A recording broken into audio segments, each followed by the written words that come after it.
అందుకే ఈ వీడియో చూడండి, మీరు ఈ జాగ్రత్తలు తీసుకోండి. మీరు సేఫ్గా ఉంటారు, వాళ్ళు సేఫ్గా ఉంటారు. Hi friends, welcome back to new video. ఇప్పుడు ఒక కుక్క కరిచిందంటే నొప్పి చాలా ఉంటుంది, కానీ అక్కడ చిన్న కన్ఫ్యూజన్ వస్తుంది. అదేంటంటే ఇప్పుడు కుక్కని క్షమించి వదిలేయాలా లేకపోతే కుక్క మీద కంప్లైంట్ చేయాలా అన్న కన్ఫ్యూజన్ వస్తుంది కదా. కుక్క మిమ్మల్ని కరిస్తే ఏమవుతుంది, మీ కుక్క వేరే వాళ్ళని కరిస్తే ఏమవుతుంది, ఫుల్ క్లారిటీ ఇచ్చేస్తాను వీడియోలో. లెంత్ ఎక్కువ ఉండదు, లైక్ చేయకుండా చూడొద్దు. పార్ట్ 1, వేరే వాళ్ళ కుక్క మిమ్మల్ని కరిస్తే. ఇప్పుడు మీ అంతా మీరు ఆరాంగా నడుచుకుంటూ పోతున్నారు, దడేయాలని చెప్పి కుక్క వచ్చి మిమ్మల్ని కరిసేసింది. అప్పుడు మీరేం చేయాలంటే, అది ఎవరి కుక్క వాళ్ళని మాత్రం వదలొద్దండి. మీరు లీగల్గా అతనిపైన చర్యలు తీసుకోవచ్చు. ఐపీసీ సెక్షన్ 289 ప్రకారం మనకి జరిమానా విధించవచ్చు వాళ్ళ కుక్క మిమ్మల్ని కరిసినందుకు, లేదా 6 నెలల జైలు శిక్ష కూడా వేయచ్చు. ఇంకా ఆఫర్ ఏమంటే 2 కూడా పడవచ్చు.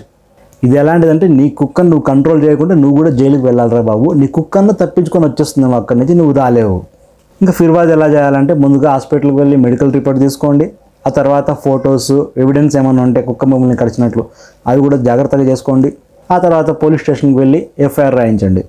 ఇంకా మీకు ఫోటో వీడియోలు ఉంటాయి కాబట్టి సాక్షులు ఇంకా ఫుల్ మీరే రాజా ఈ కేసులో. ఇవన్నీ లేవంటే కాంప్రమైజ్ అయిపోవాలా, గుర్తుంచుకోండి. ఇంకా తర్వాత నష్టపరిహారం అడగచ్చు నువ్వు. మెడికల్ బిల్లులు, ఈ ఆటో గీటో పట్టుకొని పోయింటావు కదా హాస్పిటల్కి, అవి కూడా డబ్బులు మీరు వాళ్ళ దగ్గర నుంచి రికవర్ చేయొచ్చు. టీ కాఫీ బిల్లులు రావు. పార్ట్ 2, నీ కుక్క వేరే వాళ్ళని కరిస్తే. ఒకవేళ నువ్వు ఆరాంగా కుక్కను పట్టుకొని పోతా ఉన్నావు, ఇప్పుడు టైం పాస్ అవ్వడం లేదురా అని చెప్పి నీ కుక్క వేరే వాళ్ళని కరిచేసింది అనుకో, అప్పుడు బరువు బాధ్యతలన్నీ నువ్వే తీసుకోవాలా, ఆ కరిచినోడివి.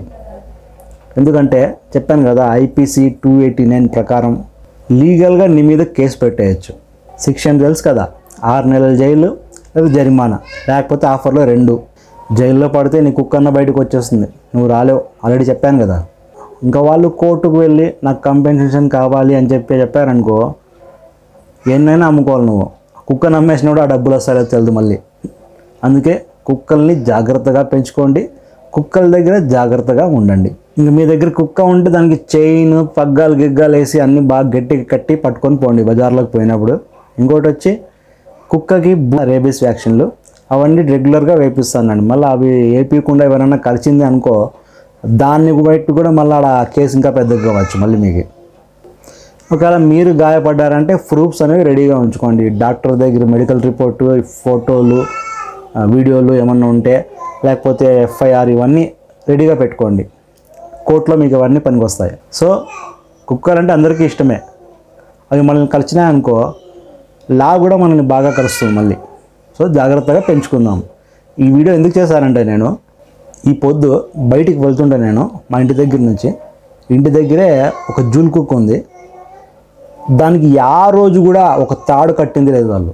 అది కరిచేకి వచ్చింది ఒక చిన్న పిల్లోడు, ఒక 5 సంవత్సరాలు అట్లుంటాయి. అనిపోయింది బౌ బౌ అని చెప్పి ఎగురుకుంటూ పోయింది. వాళ్ళు ఏమంటారు, అది కరసదు అంటారు. కానీ అక్కడ ప్రాబ్లం అది కరసదు కాదు, ఆ పిల్లోడు ఉరుక్కొని పోతాడే, కింద పడి మూతి గీతి పగిలితే ఏం పరిస్థితి. నీ కుక్క కరచకున్నా కూడా పెద్ద గాయాలు అవుతాయి కదా అక్కడ. చాలామంది అబ్బా కుక్కల్ని పగ్గాలు చైన్లు వేసి పట్టుకునే కూడా బేజారు, కానీ పెంచుకుంటారు. ఏమన్నా అంటే కరిసలేదు అంటారు. అవి ఉరుక్కి వస్తే కరిసేకని చెప్పి బహుబహుమని వీళ్ళు ఉరుకుతారు, కింద పడితే గాయాలు అవుతాయి, కాలొచ్చి ఇరిగితే ఎవరు రెస్పాన్సిబిలిటీ?